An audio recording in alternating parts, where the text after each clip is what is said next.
It looks like the ENSO change starts now. I am Mark Sponsler, and welcome to the Stormsurf Video Surf Forecast for the week starting Sunday, July 20th.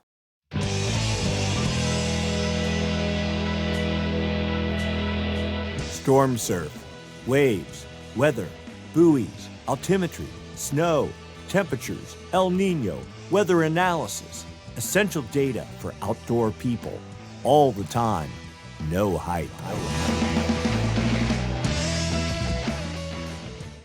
If you enjoyed the video, give us a, thumbs up. If you have subscribed, please subscribe. Click the Stormsurf icon down in the lower right-hand corner of the screen. If you have a comment or question, write it up down below. We'd be happy to respond. And if you'd like to make a small contribution to the cause, you may hit the super thanks button down below, the heart with a $sign in it. With that, I'd like to thank the folks that donated last week.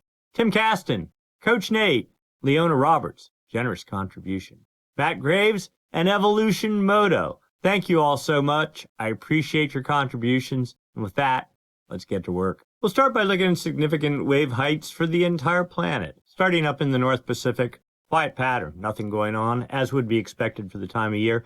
Though in the South Pacific, it's also quiet, and you don't expect that for this time of year.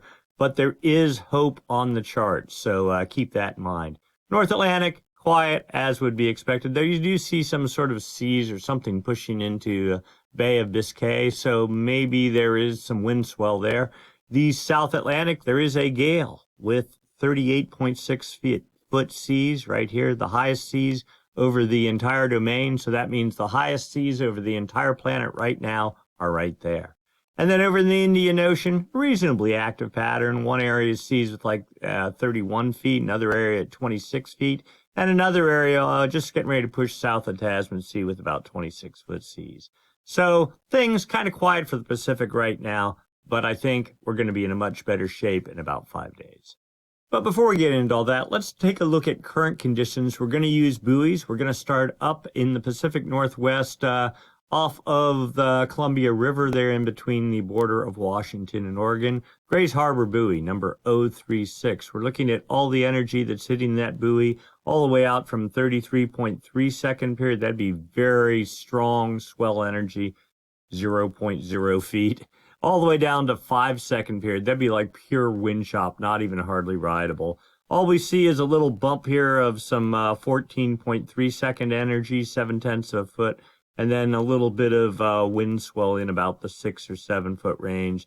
We'll use the algorithm, try to sort of tease out what's going on here. Primary swell, 2.3 feet at 6.4 seconds from 295 degrees. That would make surf at about 1.5 feet. Then the secondary swell, that's southern hemi swell, one would guess, 1 foot at 14 seconds from 220 degrees, making surf at 1.4 feet. So all in all, pretty quiet pattern up north. Down to Northern California, we're going to go to Point Reyes buoy number 029. This is just north of San Francisco Bay. Same deal, but much more energy from the southern hemi, one would assume here in the scattered between 16 and 13 seconds. There's actually a little bump energy out at 22 seconds, but I don't know that that's real or not. And then a bunch of wind swell all mixed in. Algorithm tells us primary swell 5.4 feet at 6.7 seconds from 330 degrees. That'd all be like shadowed at Ocean Beach, but that would make surf at 3.6 feet. Secondary swell 2.2 feet at 14.6 seconds from 175 degrees. Oh, so that'd be shadowed at least at Santa Cruz. And, you know, once you start getting your way up the coast, maybe not. That'd make surf at 3.1 feet. Down to Southern California, the Point Loma South buoy, number 191 there off of San Diego. We have a bit of energy here. Notice no real 22-second energy. Somewhere between, most energy between 13 and 15 seconds and a little bit of wind swell. Most of that's all blocked up by the Channel Islands. Primary swell 1.6 feet, 15.2 seconds from 177 degrees. That would make surf at 2.4 feet, and most of Southern California is not shadowed from that. And then the secondary swell 2.3 feet at 6.3 seconds from 280 degrees, 1.4 foot, just background bump. Off to the Hawaiian Islands, the Lanai buoy, number 239, protected from wind swell. We see a little bit of energy in the 14 to 15 second period range and some wind swell in the mix there as well. Primary swell 1.5 feet, 14.5 5 seconds from 204 degrees. That would make surf at about 2.1 feet. And then the wind swell 1.6 feet at 9.9 seconds from 180 degrees, 1.5 feet. So some rideable surf on the South Shore. Small, but nothing epic. All right, we're going to do a review of all the oceans. We're going to go back to last week's video, or Sunday, the 13th of July, and just look and see what's happening in all the oceans over the past week. Starting here in the North Pacific, a little bit of a tropical system grazed Japan.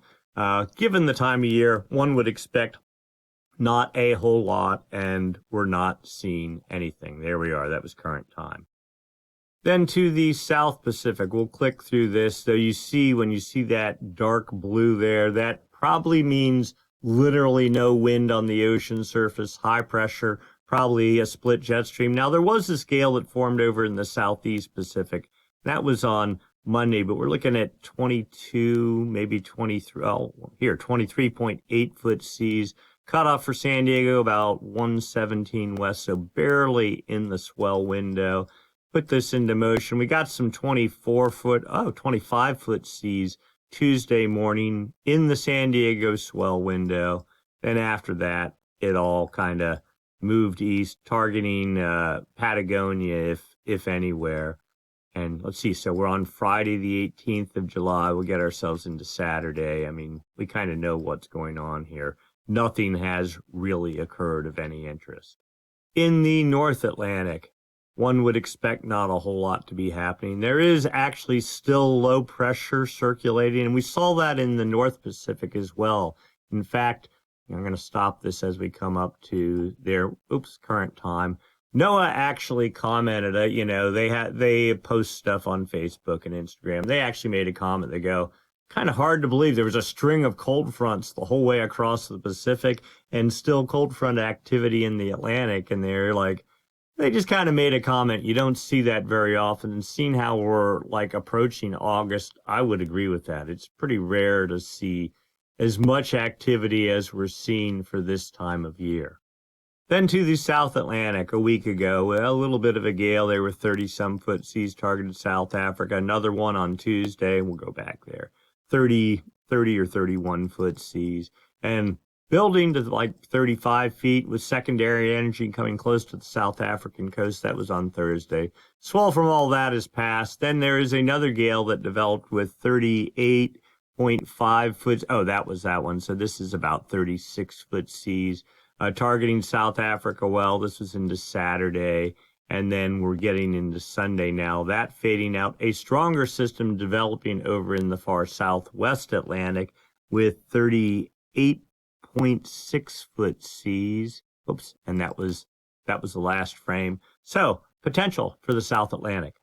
And then the Indian Ocean a week ago, 42.9 foot seas. That was a week ago, whatever. And that traversed and sort of regenerated, pushing closer to southern Australia.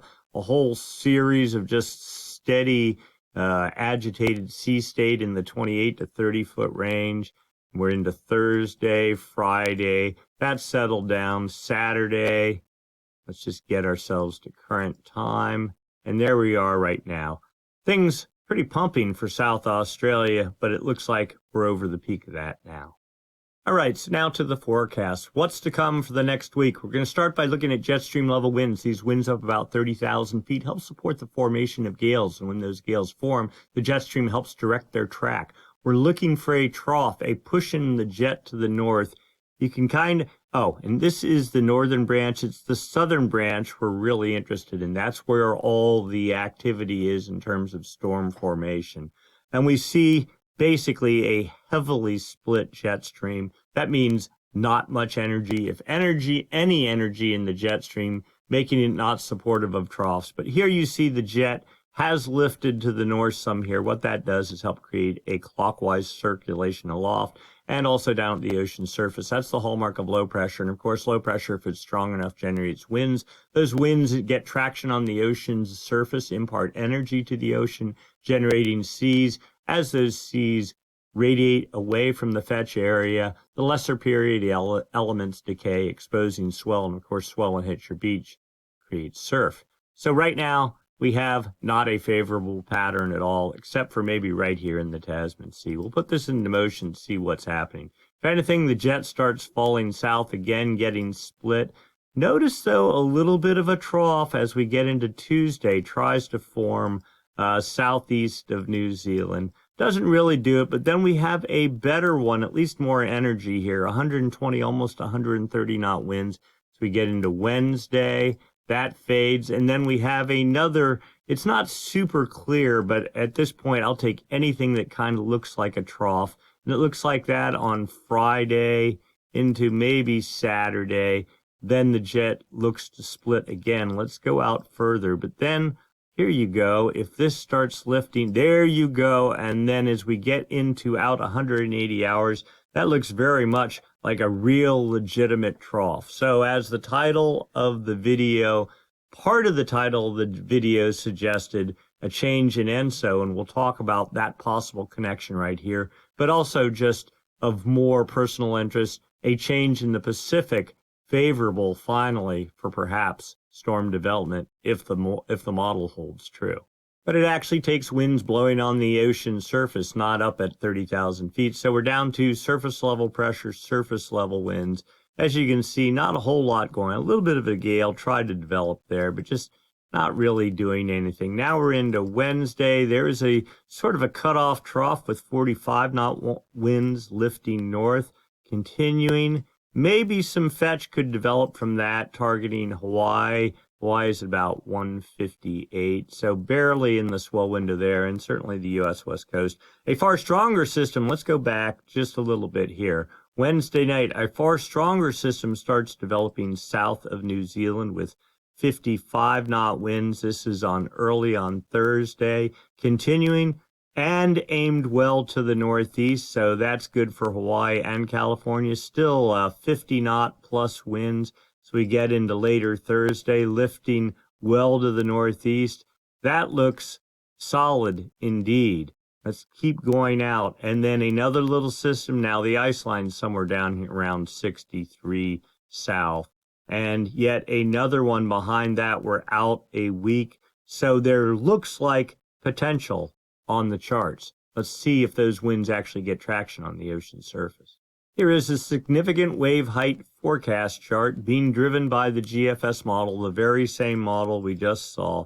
So you do see a little gale here as of like tomorrow morning, Monday morning, 31-foot seas. Yes, swell could be generated. It's a tiny fetch area though, and well, you know, we'll see.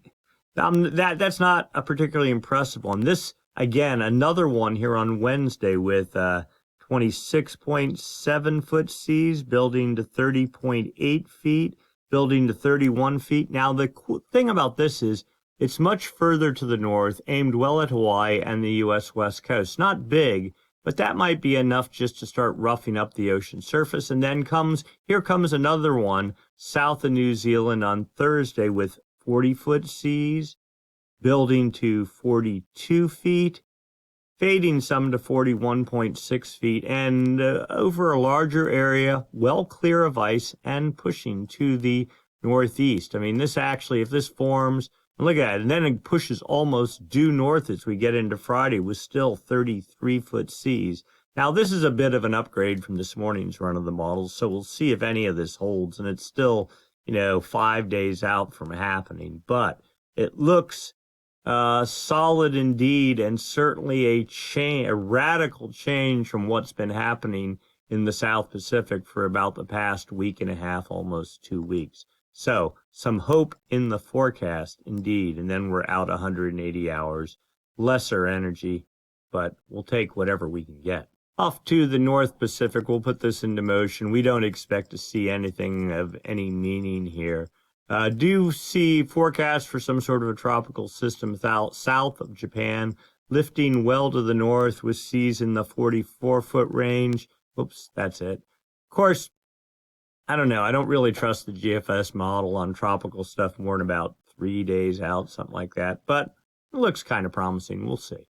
To the North Atlantic, we'll put this into motion. The expectation, look at this, still agitated sea state, and we're pushing into the end of July. Not of any tropical origin, cold core low with what was that, probably 18-foot seas here, 18.6-foot seas, and pushing off. So some hope for the European surf spots. Moving on, just looking to see if anything else is here. No, still pretty impressive for the time of year. To the South Atlantic, here's a scale, I guess you'd call it southeast of Argentina, pushing its way across the deep South Atlantic. Seas finally fading on Tuesday from 30 feet. But you can see a swell front bound for South Africa. That would be longer period, probably groomed swell and not such locally generated sort of swell. That happens on like Friday. Then beyond, we're into Sunday. Things quiet down after that. And then to the Indian Ocean. In motion, here we go.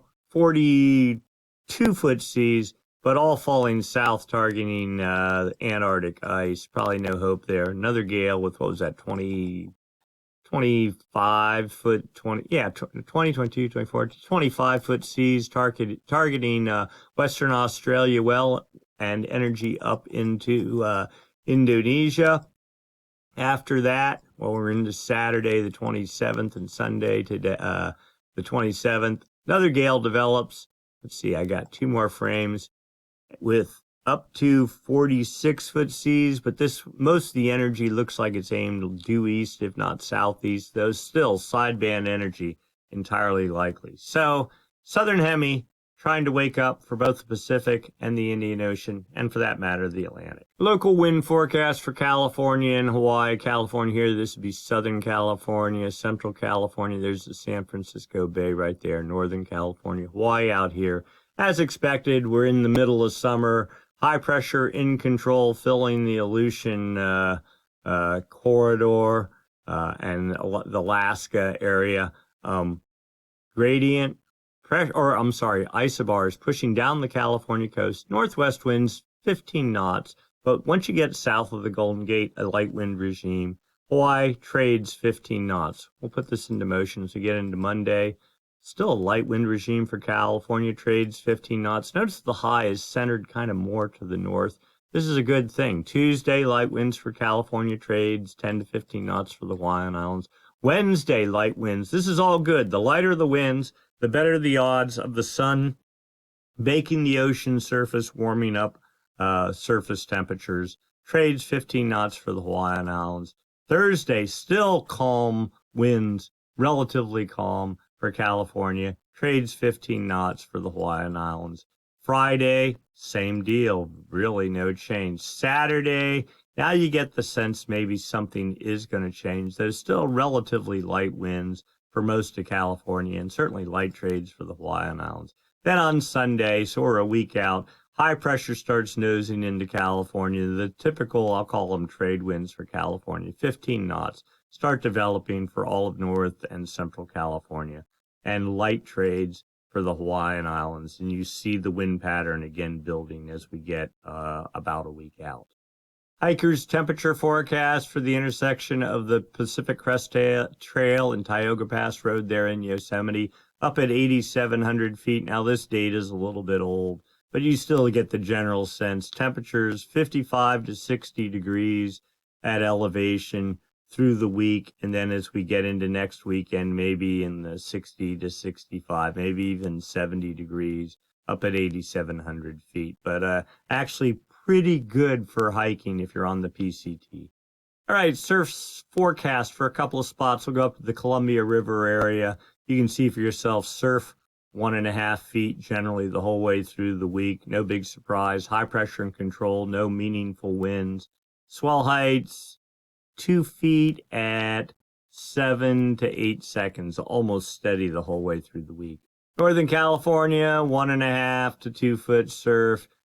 And then building to, we'll call it 2.5 feet as we get into Thursday, Friday, and into the weekend. Winds from the northwest, 5 to 10 knots, pretty much the whole way until you get later in the weekend, and it's more of a 12-knot range. Swell heights, 1.4, 1.3 feet at 13 seconds, fading from there. A little bit of a new pulse comes in on Wednesday, 1.5 feet at 15 seconds, 1.9 feet at 14 seconds. So some surf at exposed breaks, pretty south angled. That's from low pressure that was previously down right on the hairy edge of the California swell window, providing something to ride late in the week. And my guess is you get into the weekend in Northern California, and that might not even be there. We go to Southern California data point, not a whole lot happening until you get into the Wednesday, that time frame, 2.5 foot surf for Wednesday, Thursday into Friday, then things dropping off. Light winds, swell heights, 1.5 feet at 15 seconds, 2 feet at 14 seconds, 1.9 feet at 13 seconds, and then fading from there. So a little bit of hope, not much. The south shore of Oahu, surf heights generally 2.5 feet until we get into about early Thursday. Then they start dropping off. Trades, you can see it here in the 15 to 20 knot range. Swell heights, 3 feet. That's all wind swell. There is really no solid ground swell until we get into Thursday, 0.7 feet at 17 seconds, 0.8 feet at 16 seconds. You see, basically a pretty quiet swell pattern. When we go to South Africa, of course, it is winter there, winter in the southern hemisphere. Surf heights building up to 17 feet as we get into Monday. Fading from that, looks like a wind event when you see it drop out like that. And yeah, there's your winds, 29 knots. Then surf heights coming up to 22 feet, dropping down from there. That's outside of Jeffreys Bay. That's not probably Jeffreys Bay proper. Swell heights, let's take a look. 12 feet at 13 seconds on the first swell event. Building 5 feet at 16 seconds, and then goes up to 18 feet at 12 seconds. So some fetch probably getting very close to the coast there. Still plenty of surf.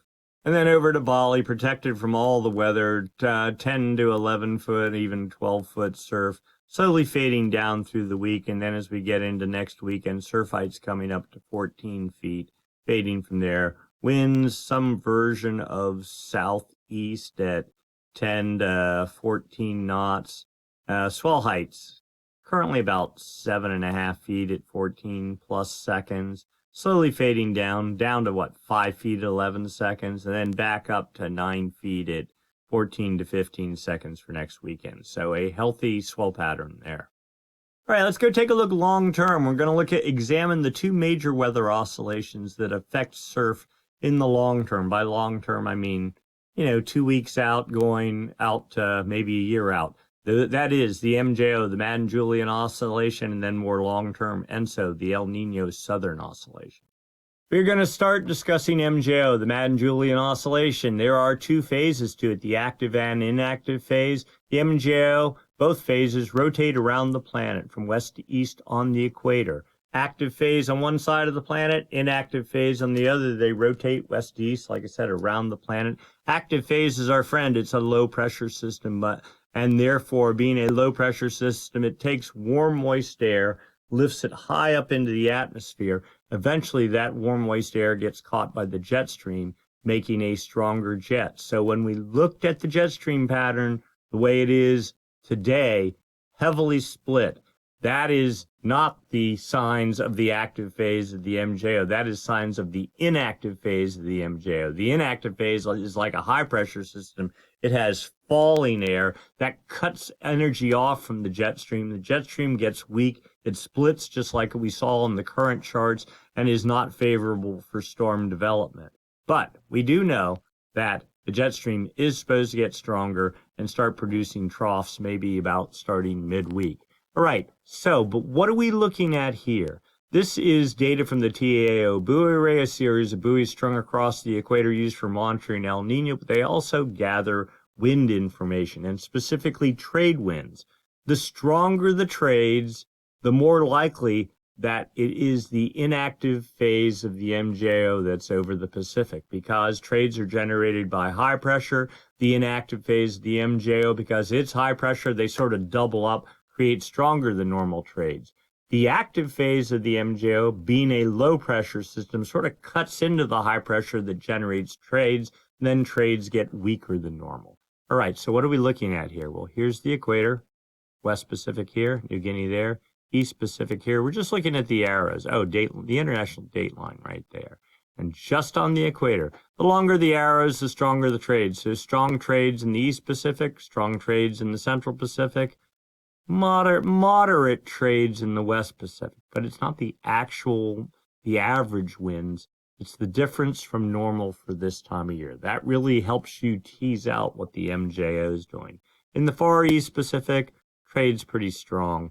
Same thing over the Central Pacific. You get into the West Pacific, look at that, they die. There's still trades are out of the East, but just barely stronger than normal, suggesting maybe something's going on over here. Let's go look at the forecast. Here we are, 850 millibar zonal wind anomalies, such as are the trades blowing stronger or weaker than normal for the entire planet. Okay, and I'll see if we can get this thing centered. There we go. Okay, so the date line right here, that's in the Pacific Ocean. The far East Pacific starts about 1:30 East, something like right there. Okay, and it is the West Pacific that we're most concerned with. Okay, the blues are easterly anomalies, stronger than normal trades. Yellows and reds, westerly anomalies, or weaker than normal trades. You see, and here's the interesting part. Here's the entrance to the West Pacific, and we have westerly anomalies now for most of June and the beginning part of July, setting up, not reaching the date line, but trying to get there. And then as we go down for the next 2 weeks, pretty much the same pattern holds. In fact, this model was showing westerly anomalies building almost to the date line even as of yesterday. Now that is backed off of the current run of the model, but the easterly anomalies also back off too, suggesting some sort of a weakening of the trade wind pattern that has been pretty much dominant since the 4th of July. So this gives us a better sense of what's going on. The winds are sort of the lagging indicator. The clouds are the leading indicator. Outgoing long wave radiation. What is that? More cloud cover. If you have the active phase of the MJO, it takes warm, moist air, lifts it aloft, and it does that for weeks at a time. And what that'll do, that warm, moist air condenses it as it hits the upper levels of the atmosphere and creates this blue, which is, they call it negative anomalies. It's sunlight, it's lack of sunlight reflecting off the ocean surface. Basically just means more clouds than normal. Let's get oriented. South America, Central America, Hawaii, EQ, the equator right there. Date line right there. This suggests more clouds than normal today and 5, 10, 15 days from now continuing.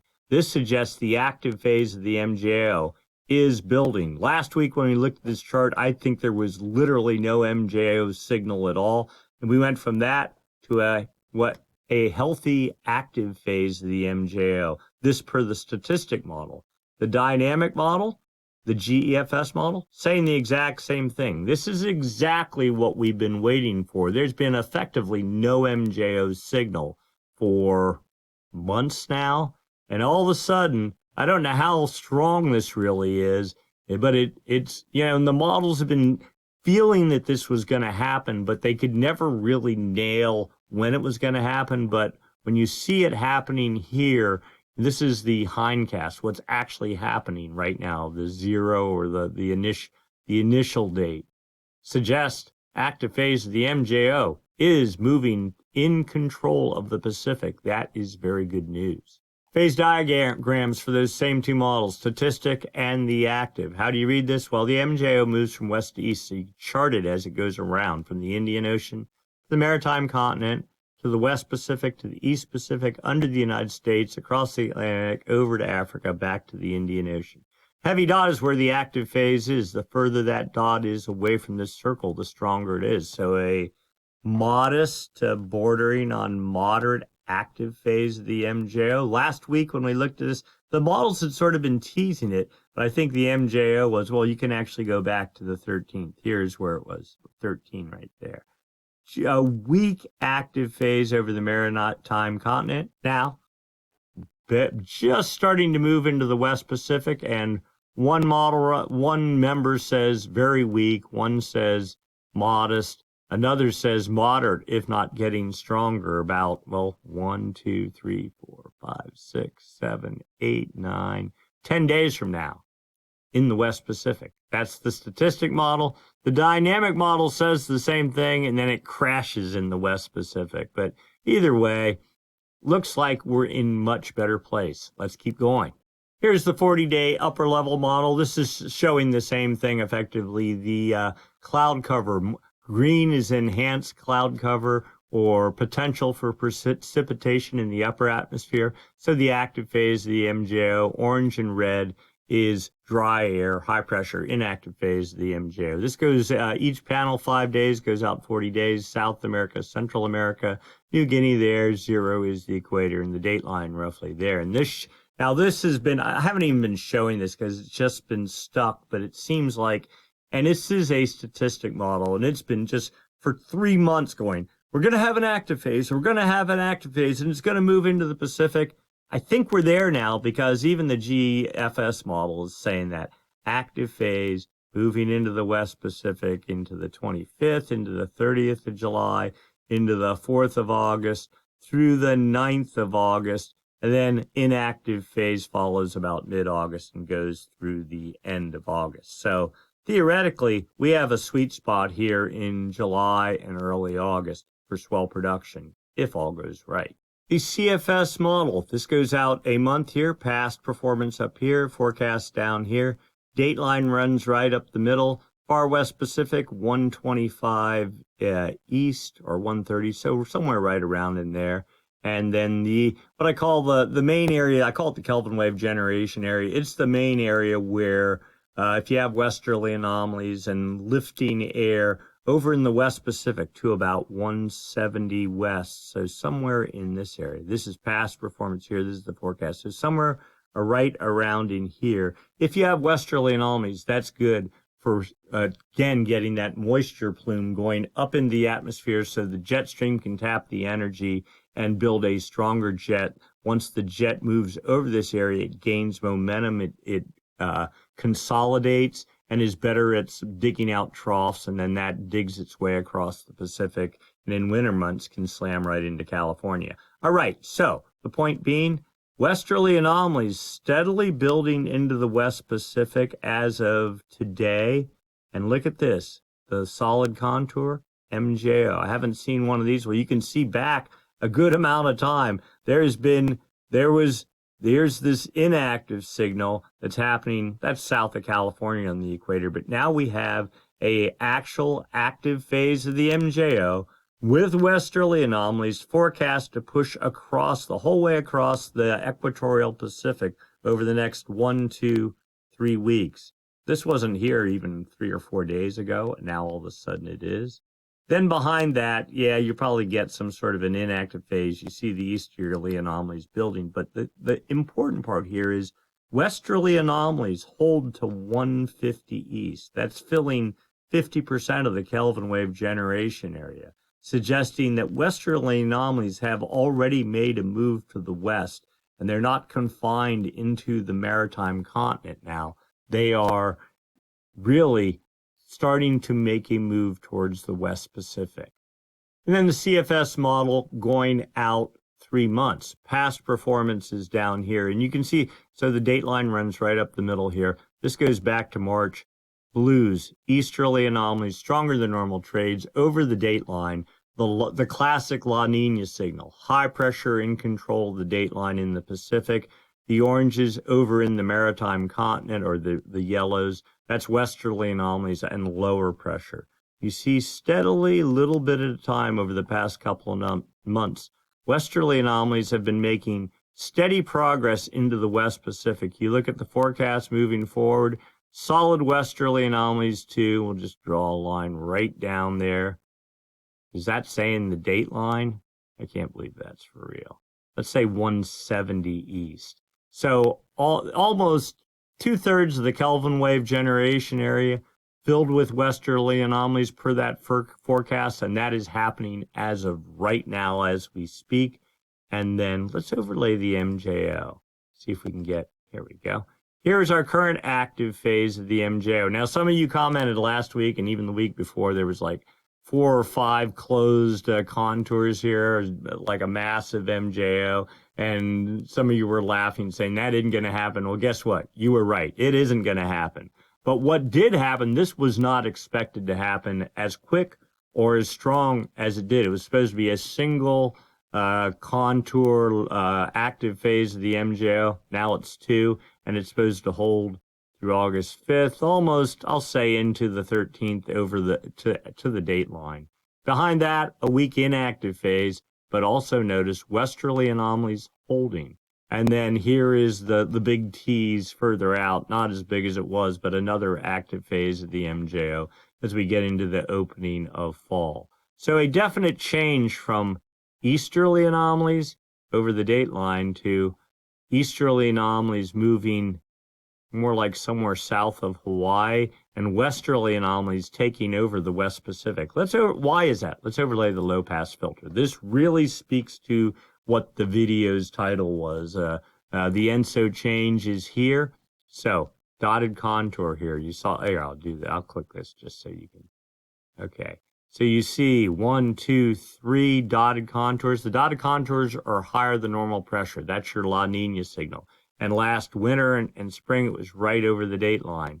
Look at this. As of today, crashing off to the east, the low pressure bias, the solid contour, the El Nino signal started just about 2 weeks ago. I didn't even buy into it. And look at how much eastward progress it's already made in 2 weeks. And in another 2 weeks, it's supposed to make it the whole way to 150, almost 160 east, so half of the Kelvin wave generation area, and maybe inching even further to the east as we get into the fall with a second contour building. Now also notice the high pressure bias is going to have 2 contours too, focused somewhere maybe even a little bit east of Hawaii, okay? But again, westerly anomalies, low pressure bias, some component of it over the West Pacific, that should provide ample energy for the jet stream to get goosed up as we get into fall months, as it travels from west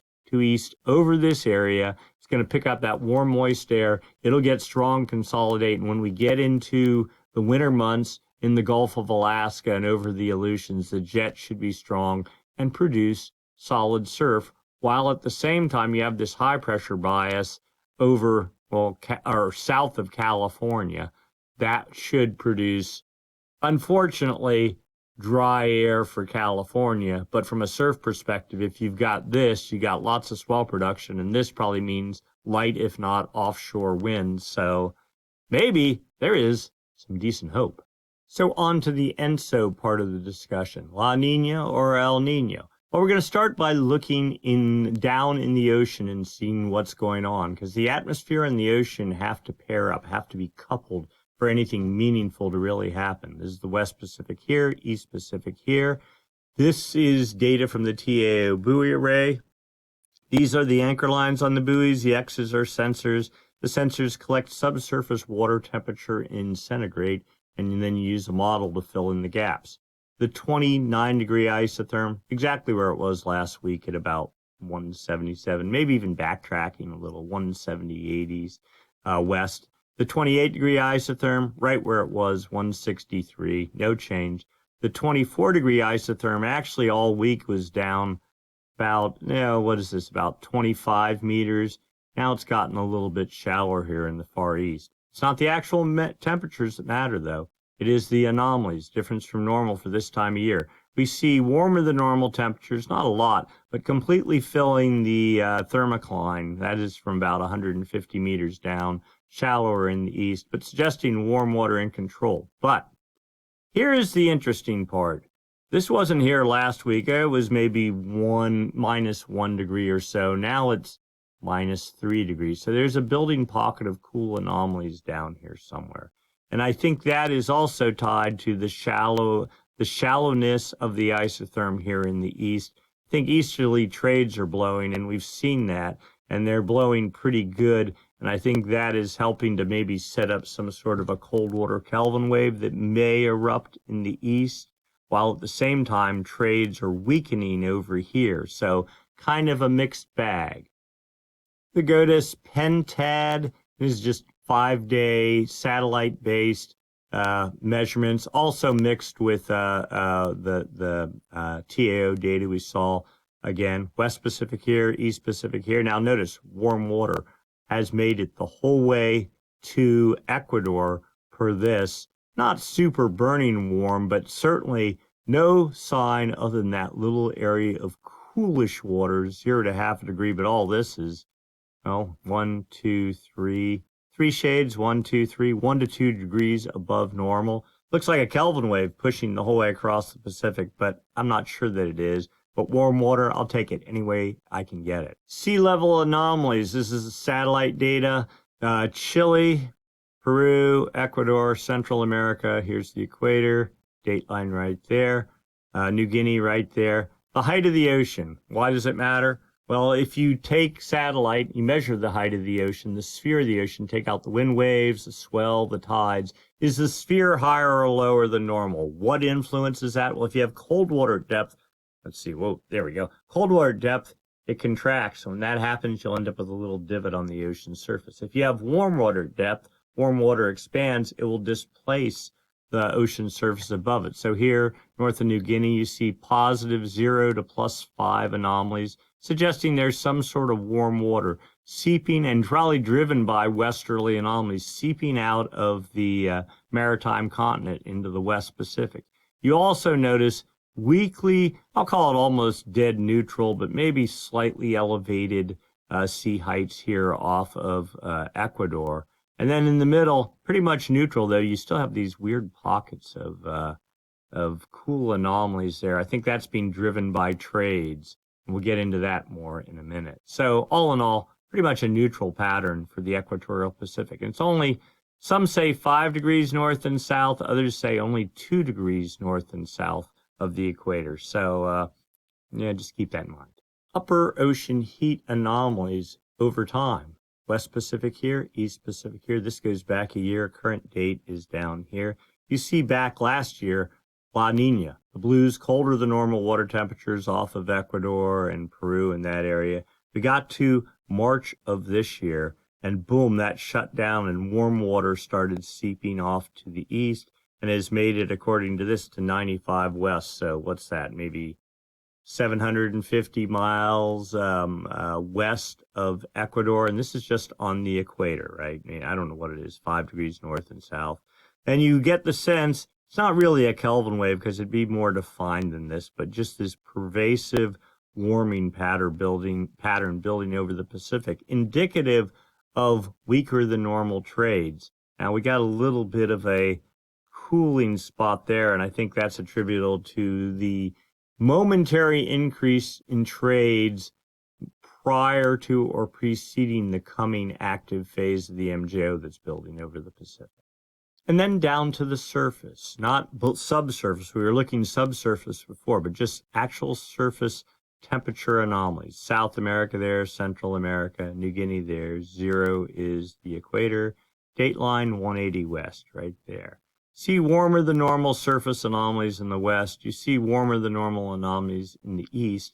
Then you see right here, in the middle of the official El Nino monitoring region, the Nino 3.4 region, from 170 west to 120 west, 5 degrees north and south of the equator, we have what looks like easterly winds, likely creating some upwelling here, okay? But limited there. Also notice the same thing going on in the Atlantic. So the Atlantic is, they've been, the official forecast was all sorts of hurricane activity because, well, look at how warm the water temperatures here. But here, this is what they call an Atlantic Nina.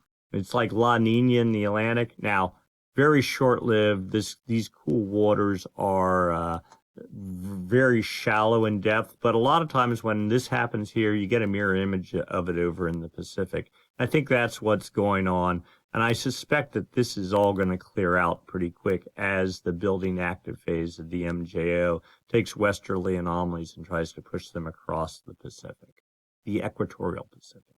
Sea surface temperature trend for the past 7 days. You see the blues, the cold anomalies. These were here last week. They're actually a little bit more pronounced now, but I suspect we're going to see a pretty quick collapse of this over the next, week or 2 weeks. It takes the MJO moving from here to here, anywhere from 4 to 6 weeks to make its progress, both the active and the inactive phase. So it's a slow moving, plodding kind of low pressure system that persists for weeks, if not months on end. And right now, I think This is signs of the inactive phase of the MJO pushing this way. And we see a little bit of warming here. I'm not going to say this is all tied to the active phase of the MJO, but we know the active phase of the MJO is somewhere in this area, right on the equator. So something to consider. Here's the alternate sea surface temperature anomaly pattern. The previous charts used some sort of correction to try to, wipe out the global warming pattern. They probably overstated or that technique doesn't quite wipe out as much of the warming pattern as there is. So this is an alternative to try to take an average of all the ocean temperatures and then just show the difference in every locale compared to that average. You see colder waters here. That would look like a pure La Nina, but I think this overstates it in the other direction. I think we're probably somewhere closer to just weakly cool bias somewhere right in here. Notice the warm signal still here, warm signal still here. So, consider that. And then the 15-day sea surface temperature anomaly change, equator right here, Ecuador right there. Again, warming, these cooling pockets. I think because this is the 15-day average, the cooling signal isn't as pronounced yet, but next week you'll probably see it stronger here. Then you see sort of a mixed bag pattern of cooling and warming, so just dead neutral further out in the official El Nino monitoring region, which would be right in there. Actual sea surface temperature changes in the Nino 1.2 region. So this is just right there up along Ecuador and the Galapagos Islands. You see actually temperatures have been, they dropped a little bit. There's fits and starts here. There's storms, there's the MJO, there's all kinds of stuff going on. But right now, today's value plus 142 thousandths of a degree above normal. So basically neutral, bias, slightly warm, and holding where it's been. In the official El Nino monitoring region, the Nino 3.4, temperatures have definitely dropped off, down 472 thousandths of a degree below normal. Oops, right there. Now, let's be clear. ENSO neutral is anywhere from half a degree above to half a degree below.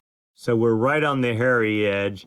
My guess is with the active phase of the MJO coming, this is going to start creeping up again. Again, this is, I think, related to those easterly anomalies that are occurring right now. They're driving temperatures down, preceding the arrival of the active phase of the MJO in the Nino 3.4 region. So I'm not too concerned about this for the moment. Sea surface temperature anomalies in the official El Nino monitoring region right here. This is weekly for the week of July 9th, 1/10 of a degree above normal. And you see, looking back, it's been well in the normal range since February. The Nino 1.2 region right here, 4/10 of a degree above normal. So you look across the entire equatorial Pacific, and we've been in some flavor of neutral, for a good long time. So no surprise that surface temperatures are warming. At some point, I think trades are going to back off a little bit. Again, we talked about the coupling. The ocean and the atmosphere need to be talking to one another. They need to be coupled. We can tell whether that's happening by looking at the Southern Oscillation Index, the difference in pressure between Darwin, Australia, and Tahiti. Darwin over the maritime continent, Tahiti in the Pacific. When pressure is lower over Tahiti, the index goes negative. Well, it's positive, 14.28. That kind of makes sense given we were talking about the inactive phase of the MJO pushing over the Pacific more to the east while the active phase is trying to build in the west. Okay, so, and we have those stronger easterly trades that are creating the upwelling in the Nino 3.4 region, so that makes sense. Looking back, where have we been? Well, we were, you kind of try to eyeball it here because this really changes day to day, but I don't see any major change from a daily perspective. But the 30-day average, okay, today's value 5.16. Where were we a month ago? 3.67, statistically speaking, insignificant, though it sort of feels like the inactive phase of the MJO is showing up here in the index. The 90-day average, okay, this is your El Nino, La Nina indicator, plus 1.8. Where were we a month ago? 2.89. If anything, it's falling, but not super strongly so. Let's go look at this data graphed out. Here's the 30-day SOI graphed out, all right? Neutral, 0 is right there. Neutral is +7 to -7. I think it's more like +5 to -5.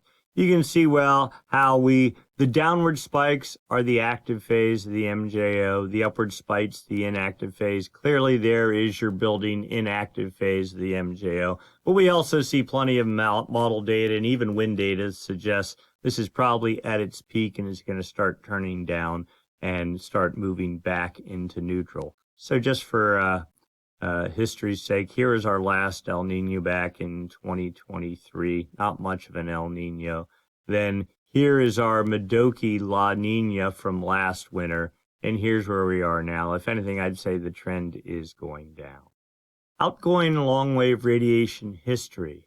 Okay, and what I'm really looking at is here. Notice blues, more clouds than normal. And you see clearly right here, this looks like the active phase of the MJO. And if you had seen this even yesterday, the blues extended out the whole way to the date line, and then it just updated and that disappeared. You see, but you get the sense some sort of an active pattern trying to build here. And let's go look at one other chart. And here's the outgoing long wave radiation, West Pacific here. Now notice back, here's the date line right here. This is back when La Nina was in control. The reds mean clear skies, no clouds. Classic high pressure over the dateline pattern. Here's your building wet pattern signal in the far West Pacific. There's that thing I said a couple days ago. The blues made it the whole way to the dateline. Now it's backed off a little bit, but you get the definite sense that there's a building pattern of wet or cloudier than normal skies in the far West Pacific and trying a little bit at a time to push its way into at least the midway into the West Pacific, if not the dateline. That is exactly what we want to see. Certainly not this. Sea surface temperature forecast for the official Nino 3.4 region from the CFS version 2 model. We have good news here. This model, we've all been watching it. It's like bottomed out about a month ago and was like, oh my gosh, what's going on? How is this sensing that temperatures, sea surface temperatures, supposed to drop so much? By so much, well, that's half a degree below normal. That's the beginning of La Nina. And even if it went as low as it was supposed to, it would have been at best a Modoki La Nina. Latest version has it a quarter of a degree below normal in November and December, and then rising to neutral in January, and then rising from there. The PDF corrected version basically saying the exact same thing. So this is clearly within the realm, either one of these, clearly within the realm of normal. I wish it was biased high, but a little bit of cool, not so bad. And then the consensus model updated earlier this week. These are all the dynamic El Nino ENSO models, all the statistic models. Now let's see if we can pick out the average. That's the statistic average, the dynamic average. Whoops. There's the dynamic average, but you get the general idea. They're all these are saying temperatures somewhere around maybe a quarter degree below normal. Let's go dive into it here. The dynamic models dropping to 392 thousandths of a degree in October, November. Let's call that November. Okay, the statistic models say going not as low, 0.31, 311 thousandths of a degree below normal in, when was that, November? And then the average of all the models, 345 thousandths of a degree below normal, which is in the realm of not even Modoki La Nina, just it's considered normal. Let's go back to the graph here real quick so you can see for yourself. Oops. Not too bad at all. And the CFS model, where does it fit in the middle of this? Here's the CFS model. I can't even get it to pop out. Anyway, you get the idea. All right, so for the short term, let's climb out of the weeds for a second. Looks like there is swell production coming for the Southwest Pacific. 2 gales forecast. They've been on the charts now for a day or two, giving us some hope. And if anything, the latest run of the model makes that second one look a bit stronger. So perhaps real swell will be degenerated. Now, let's be clear. The storm doesn't even form to 4 or 5 days from now. Then it takes at least a week to make it up to Hawaii and a little bit more to California. So we're still talking a week and a half, 2 weeks out, something like that. I think the point being is if you got chores to do, business to take care of, do that now, because there will be an opportunity for surf coming here about a week and a half or so out. So that is good news. Looking longer term, well, it looks like the active phase of the MJO is building and a bit earlier than expected in the Pacific and making better inroads with west anomalies, pushing, almost filling half the Kelvin wave generation area and maybe going to be a little bit more as we get deeper into the fall, if you believe the models.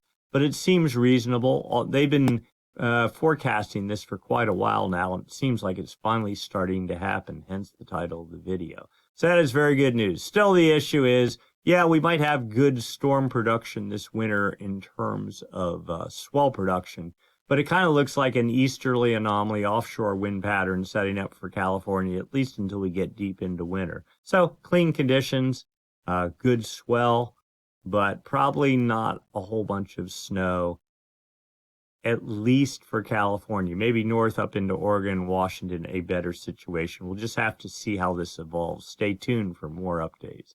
All right, but for right now, it looks like no La Nina for this winter, not even a Modoki La Nina, just ENSO neutral. That is good news. All right, that's our video for this week. If you enjoyed it, please give us a thumbs up. If you haven't subscribed, please subscribe. Click the Stormsurf icon down in the lower right-hand corner of your screen. If you have a comment or question, write it down below. We'd be happy to answer. And if you'd like to make a contribution to the cause, you may. We would appreciate it. Hit the super thanks button, the heart with the $sign in it. With that, we are done for this week. We will do it again next week. Same time, same channel. Thanks so much for watching.